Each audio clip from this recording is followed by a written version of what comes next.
The summer sun glowed over the emerald lawns of the Sterling estate, a world where everything sparkled except the eyes of one lonely child.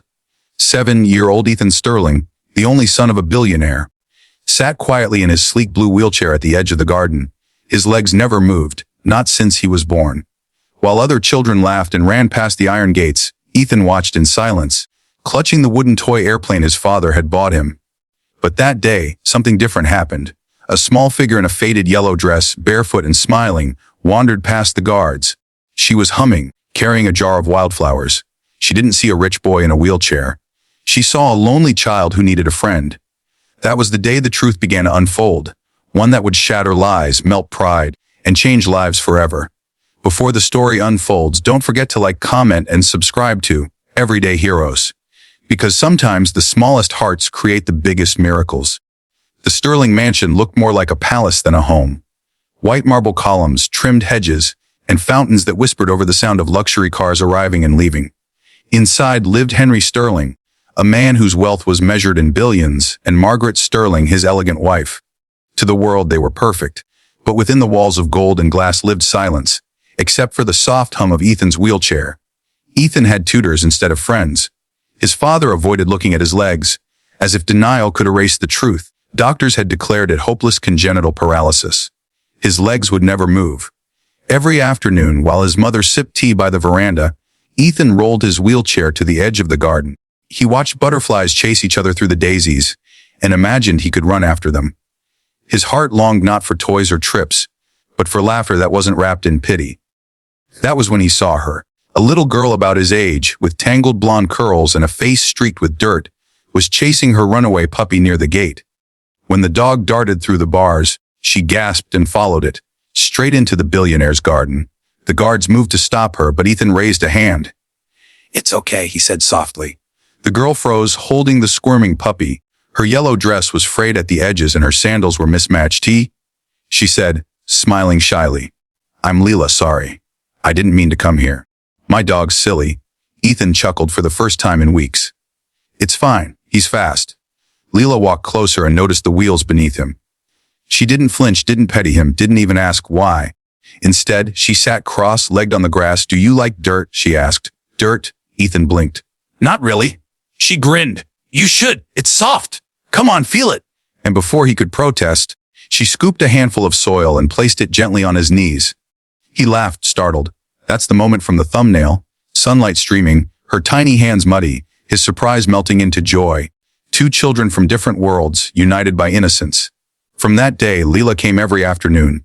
She told stories of her mother working at the diner, of nights counting stars because her roof leaked, and of dreams that didn't cost anything. Ethan told her about airplanes and oceans he'd only seen in books. Together they built castles of mud and dreams of freedom. When Henry Sterling discovered his son playing with a poor girl from the streets, his face darkened with fury. "Ethan," he thundered, "you are not to mix with people like that."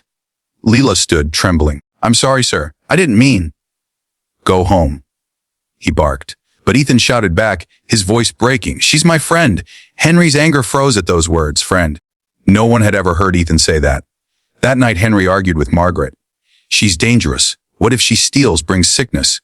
"She's a child, Henry," his wife snapped. Maybe the only one who's made Ethan smile. But Henry's pride was built on control.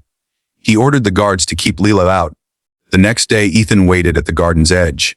Leela never came. Days turned into weeks. His laughter faded. His toy airplane gathered dust. Then one afternoon, he saw movement near the fence. A small yellow dress, torn at the hem. Leela stood there, holding something behind her back. "I brought you something," she whispered, slipping a folded paper through the bars. It was a drawing of the two of them, him standing, holding her hand. "I can't walk," he said softly. "Maybe you can," she whispered. "You just don't know it yet." One night, a thunderstorm tore across the city. The Sterling mansion lost power, and Margaret rushed to check on Ethan. She found him crying softly, clutching Leela's drawing. "I wish I could walk," he sobbed. "Just once." Her heart broke. "My love," she whispered, "there are things you don't know." But before she could speak, Henry appeared. "Nuff, Margaret." The tension between them was thick. Ethan watched, confused, as his parents argued. "You promised we'd tell him when he was older," she cried. "He deserves to know." Henry's jaw tightened. "The truth will destroy him?" What truth? Ethan's voice trembled. The room fell silent except for the storm. Henry looked at his son, the one he'd tried so hard to protect or perhaps control. Finally, he whispered, "You weren't born paralyzed, Ethan. You were made that way." Ethan's heart stopped. "What do you mean?" Henry's voice cracked. "When you were a baby, there was an accident at the hospital. A nurse. She switched medications. It damaged your nerves. I found out years later, but exposing it would have destroyed my company. I paid them off. I kept it secret." Margaret covered her face in shame. "He could have been healed, Henry, but you chose your empire over your son." Ethan felt the world collapse. His father's wealth, his mansion, every comfort, it all meant nothing. Tears ran down his cheeks as thunder rattled the windows. Days later, Leela appeared again, drenched from the rain, holding a folder she'd found at the clinic where her mother cleaned floors. Inside were medical records, Ethan's, and the nurse's confession. The same nurse had once told her mother about the secret payment. "Ethan," Leela said, breathless, "this says you can still be treated. The damage isn't forever." He looked up, disbelief and hope warring in his eyes. Henry stormed in. "Where did you get that?" Leela stood her ground. "From the truth." He raised his voice, but Margaret stepped between them. "Nuff, Henry, she's braver than all of us." Henry's pride finally broke. He sank into a chair, face in hands. "I thought I was protecting you," he whispered, "but I was protecting myself." Ethan's small hand touched his father's. "I don't need your money, Dad. I just need my life." Months passed. With new treatments and endless physical therapy, Ethan's world slowly changed. Pain, sweat, tears, he faced them all with Leela by his side. At first, nothing happened. But one spring morning under the same oak tree where they first met, Leela cheered him on as he tried again. "Come on, Ethan, you can do it. I know you can." He gritted his teeth, his small fingers gripping the frame. The air was still. Then, one trembling movement, one step. Leela gasped. He took another, and then another. Ethan fell into her arms, laughing and crying. "I'm walking! Leela, I'm walking!" From the mansion window, Henry and Margaret watched, tears streaming down their faces. The boy they once pitied was now their hero.